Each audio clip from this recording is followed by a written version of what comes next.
खबरें फटाफट में आपका खैर मकदम, मैं आपके साथ साहिब कासमी। नाज़रीन इकराम, यूपी के मुरादाबाद में बाइक चोरी के शक में दो मुस्लिम नौजवान शाहरुख और इरशाद को पुलिस स्टेशन लाकर बर्बरता से पीटा गया। लकड़ी के फट्टों की पिटाई से जिस्म पर जगह जगह नीले निशान पड़ गए। इस मामले में सिपाही इमरान, गुलशन, प्राइवेट व्यक्ति शकील और 3 दीगर लोगों पर FIR दर्ज की गई, जिसके बाद सिपाहियों को सस्पेंड किया गया।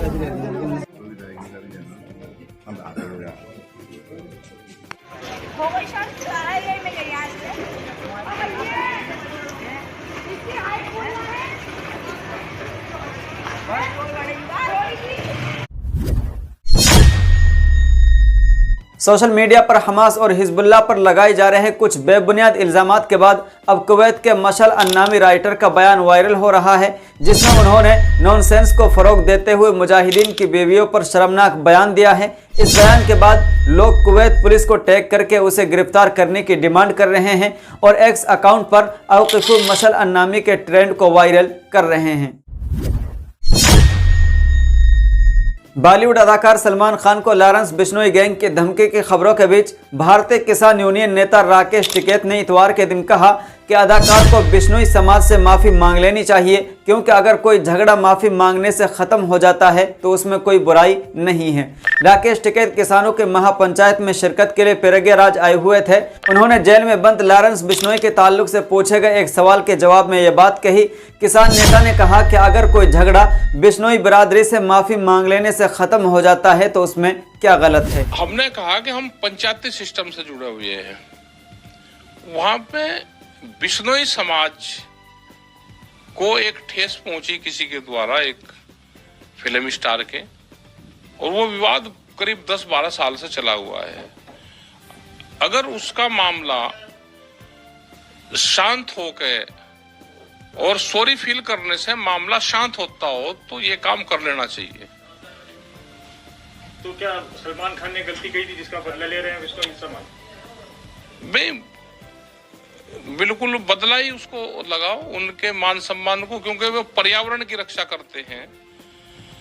वो जो वन्य जीव है उस क्षेत्र में उसकी रक्षा करते हैं। उनके क्षेत्र में या कहीं पे भी वो प्रतिबंधित हुए हैं, उनको शक है कि उन्होंने उसका शिकार करा। और उन्होंने ये भी कहा कि हमारा मुकाम में मंदिर है या हमारे समाज के लोग हैं, उनके सामने वो सॉरी फील कर ले तो ये मामला शांत हो जाएगा। कोई गलती होगी किसी से जाने अनजाने में, वो भी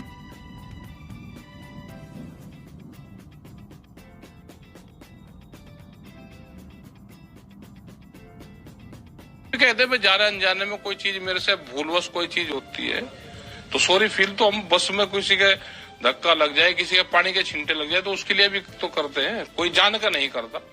हो गया होगा कोई। क्या माफी मांगने सलमान खान को निजात मिल जाएगी इस मामले में? मिल जाएगी, जैसे उनके बयान आ रहे हैं उनके समाज के, तो इससे राहत मिल जानी चाहिए।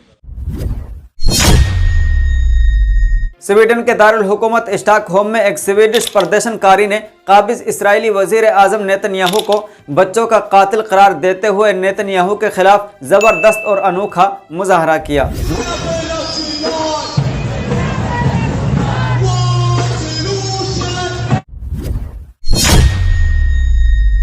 मक्कातुल मुकर्रमा में उम्रे की अदायगी के लिए गए इंग्लैंड के एक मुसाफिर ने दावा किया है कि उनकी टी-शर्ट पर फ़लस्तीन लिखा हुआ होने की बिना पर उसे मस्जिद हराम यानी खाना काबा के अंदर दाखिल होने से रोक दिया गया। वीडियो सोशल मीडिया पर वायरल हो रहा है। बिस्मिल्लाहिर्रहमानिर्रहीम, अस्सलामु अलैकुम वरहमतुल्लाहि वबरकातुह। I made a video earlier and this is the brother I was talking about. Now we saw him being taken away by the security services. This was just before Salatul Asr today, on Saturday 26 October 2024, and we were doing our sa'i. We were just near Safa, and this brother, what's your good name? Zain.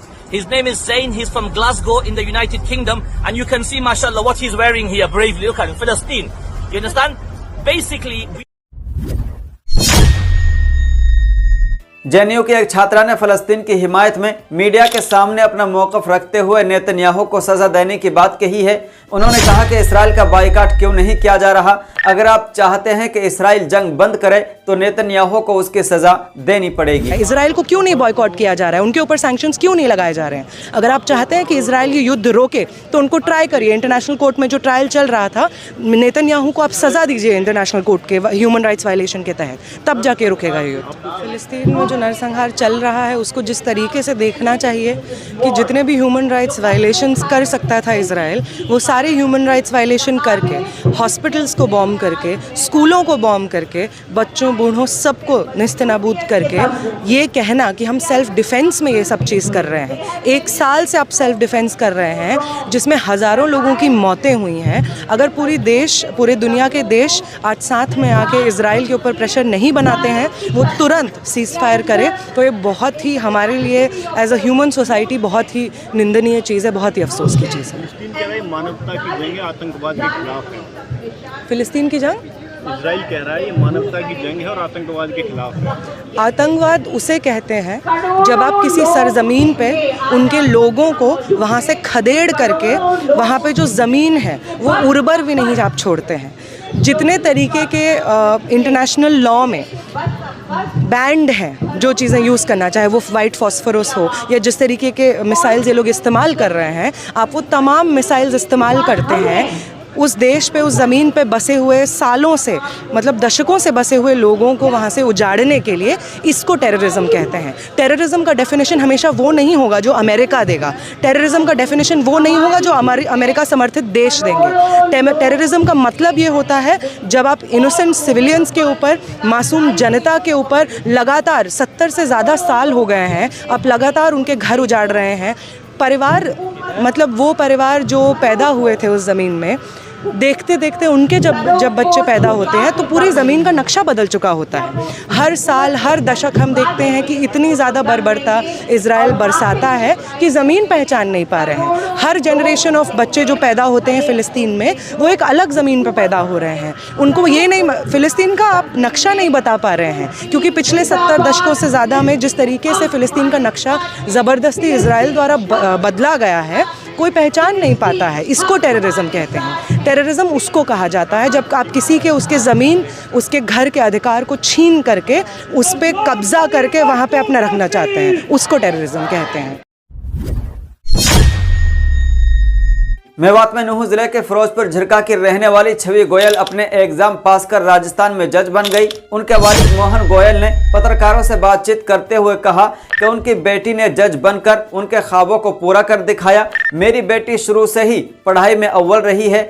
आज बेटी की कामयाबी पर अपने आप को फख्रिया महसूस कर रहा हूँ। नाज़रीन इकराम, आज के इस प्रोग्राम में इतना ही। अपना ख्याल रखें। अस्सलाम वालेकुम रहमतुल्लाहि व बरकातुहू।